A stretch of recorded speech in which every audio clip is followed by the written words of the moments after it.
This channel does not promote any violent, harmful, or illegal activities. All content provided by this channel is meant for an educational purpose only.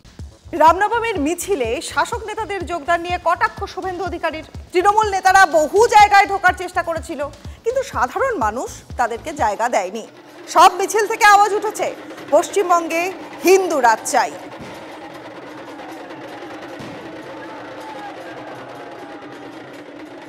যারা গুন্ডা তারা বাড়ির ভিতরে, তো পুলিশের সঙ্গে ওদের সম্পর্ক আছে, তো পুলিশ বলেছে বেরোতে না, তাই বেরোয়নি।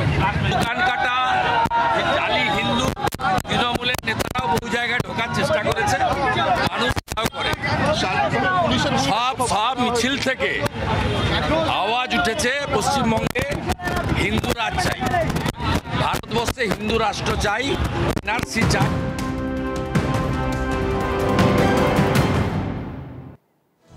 এই মুহূর্তে আরো একটা বড় খবরে নজর রাখবো। রামনবমীর মিছিল থেকে ফেরার পথে পার্ক সার্কাসে এক ব্যক্তির গাড়িতে হামলার অভিযোগ উঠছে। হামলার অভিযোগ তুলছেন সুকান্ত মজুমদার। গেরুয়া পতাকা ব্যবহারের জন্য ওই ব্যক্তির গাড়ির উপরে হামলা দাবি করলেন বিজেপির রাজ্য সভাপতি। আরো একবার জানিয়ে দিই আপনাদের, রামনবমীর মিছিল থেকে ফেরার পথে পার্ক সার্কাসে এক ব্যক্তির গাড়িতে হামলার অভিযোগ সুকান্ত মজুমদারের। ঠিক কি অভিযোগ সুকান্ত মজুমদারের জানবো। আমাদের সহকর্মী সুমন মহাপাত্র রয়েছেন আমাদের সঙ্গে। সুমন, দেখো, কলকাতা পুলিশ একটা বিবৃতি দিয়েছে, তবে সুকান্ত মজুমদার এটাকে টুইট করে বলছেন যে যখন এই মিছিল থেকে, রামনবমীর মিছিল থেকে ফিরে আসার সময় কিছু মানুষ আঘাতের মুখে পড়েন, হামলার মুখে পড়েন। তবে কলকাতা পুলিশ তাদের বিবৃতি দিয়ে বলছে পার্ক সার্কাসে যে ঘটনা ঘটেছে বলে ঘটনার উল্লেখ করা হচ্ছে, সেই বিষয়ে তারা স্পষ্ট করে জানাচ্ছে সেখানে কোনো মিছিল বা জমায়েতের কোনো অনুমতি নেওয়া হয়নি এবং ওই এলাকায় এমন কোনো কার্যকলাপ ঘটেনি। বরং তারা বলছেন একটি গাড়ি ক্ষতিগ্রস্ত হওয়ার পর পুলিশ সেখানে দ্রুত হস্তক্ষেপ করে পরিস্থিতি নিয়ন্ত্রণে আনে এবং পুলিশ বিষয়টি তদন্ত শুরু করেছে। তাই গুজবে কান না দিতে বলছে কলকাতা পুলিশ। তবে বিজেপি তারা কিন্তু বলতে চাইছে যে রামনবমীর মিছিল থেকে ফেরার পথে বেশ কয়েকজন আহত হন, তাদের উপর হামলা হয়। তবে কলকাতা পুলিশ কিন্তু একটা ভিন্ন ব্যাখ্যা দিচ্ছে। বেশ বেশ, অনেক ধন্যবাদ সুমন।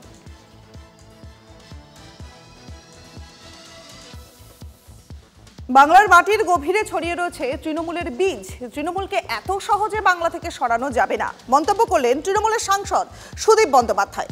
২৬-এর নির্বাচনে ২৫০-র বেশি আসন পাবে তৃণমূল। অমিত শাহের দাবি উড়িয়ে পাল্টা হুঙ্কার বর্ষিয়ান তৃণমূল সাংসদের।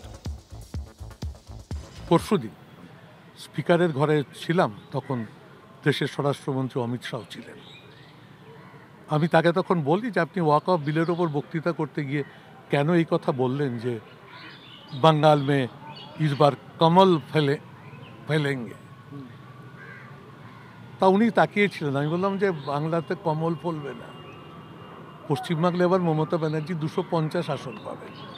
তখন দেশের প্রতিরক্ষা মন্ত্রী বসে, আমাদের সৌগত রায় ছিল, পীযূষ গোয়েল ছিল, ভারতবর্ষের অন্যান্য দলের বিরোধী দলের নেতারা ছিলেন, সরকার পক্ষের নেতারাও ছিলেন।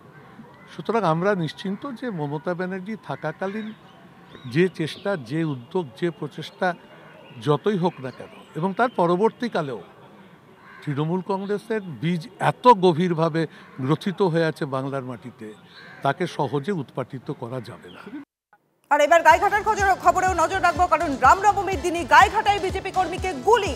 গুরুতর জখম বিজেপি কর্মী আশুতোষ বিশ্বাস, তিনি ভর্তি রয়েছেন হাসপাতালে। ঠাকুরনগর স্টেশন থেকে বাড়ি ফেরার পথে বিজেপি কর্মীকে গুলি, আর এই নিয়েই শুরু হয়েছে রাজনৈতিক চর্চা।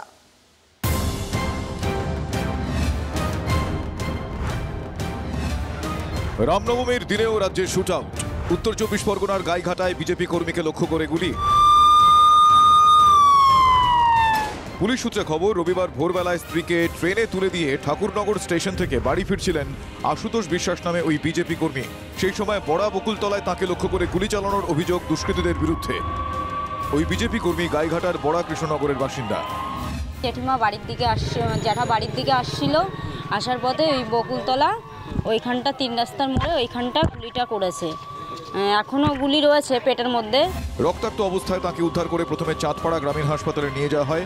অবস্থা সংকটজনক হওয়ায় সেখান থেকে আরজিকর হাসপাতালে পাঠানো হয়েছে। চট করে দাঁড়িয়ে উনি পিছন ফিরে দেখছে যে বাইকটা আগে যাচ্ছে না কেন, বাইক এত আস্তে চালাচ্ছে কেন। যেই উনি ফেরছে নামে তখনই ওনাকে নাকি বাইকে বোমা মারছে। হ্যাঁ, তখনই ওরা কইয়া চিৎকার করে পাশের যে বাড়ি আছে তাদের বাড়ির নাম ধরে চিৎকার করে তারাও বের হয়ে আইছে। এই কি হয়েছে, এই দাঁড়া দাঁড়া দাঁড়া করছে, সে সরে গেছে।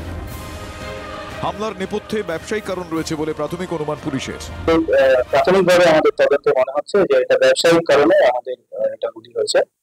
যে হয়েছে উনি তো বিজেপি কর্মী। এটা আমরা প্রাথমিক তদন্তে আমরা জানতে পারছি যে যিনি গুলিবিদ্ধ হয়েছেন এবং যিনি অ্যাকিউজড অ্যারেস্ট হয়েছেন দুজনেই পরিচিত। আর এই ঘটনাকে কেন্দ্র করে তুঙ্গে উঠেছে রাজনৈতিক তরজা।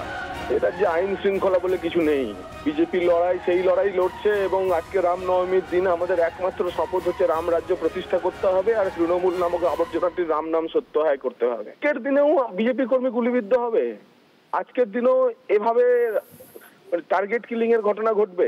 দুষ্কৃতীরা পুলিশের আশ্রয়ে তৃণমূলের সংরক্ষক হয়ে যায়। ঘটনায় ইতিমধ্যেই একজনকে গ্রেফতার করেছে পুলিশ, আর কে বা কারা জড়িত খতিয়ে দেখা হচ্ছে।